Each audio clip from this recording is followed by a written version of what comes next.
lemahnya konektivitas jaringan mengganggu proses pengadaan barang dan jasa.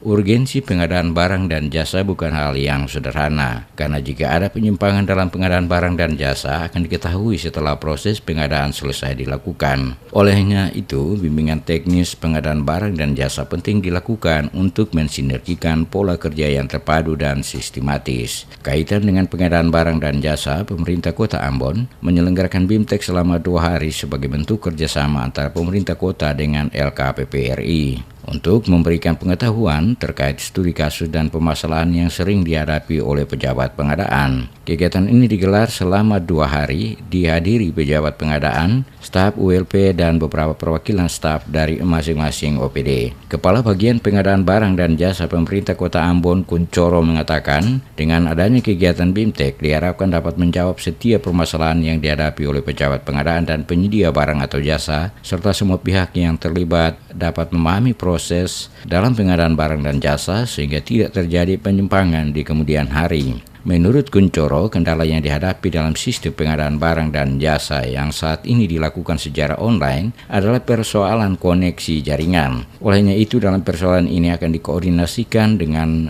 pihak penyedia jasa telekomunikasi sehingga persoalan konektivitas bisa teratasi. Nah, kita baru bisa sekarang karena ada kendala kita dengan LKPP. Bahkan sampai sekarang pun masih terkendala dengan jaringan yang hidup mati. Ya, tadi saya ke dalam, juga saya lihat juga pas jaringan masih hidup mati.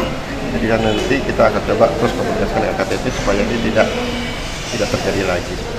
Seperti diketahui, kegiatan BIMTEK pengadaan barang dan jasa merupakan sarana strategis guna memberikan pemahaman yang sama kepada para peserta berkaitan dengan pengadaan barang atau jasa yang berpedoman pada Peraturan Presiden Nomor 54 Tahun 2010 beserta perubahannya. Kuncoro mengakui salah satu faktor yang mungkin menjadi pemicu munculnya permasalahan pengadaan barang atau jasa pada tahap-tahap tertentu adalah kekurangan pahaman para pihak terhadap proses pengadaan barang atau jasa itu sendiri. Sehingga Pemkot memandang perlu untuk melakukan sebuah pembelajaran dengan para ahli atau narasumber dalam pengadaan barang atau jasa pemerintah guna memberikan pemahaman dan pembelajaran terhadap proses pengadaan barang atau jasa pemerintah yang menjunjung tinggi prinsip-prinsip pengadaan dan tetap mengacu pada peraturan perundang-undangan untuk meniadakan penyelewengan anggaran.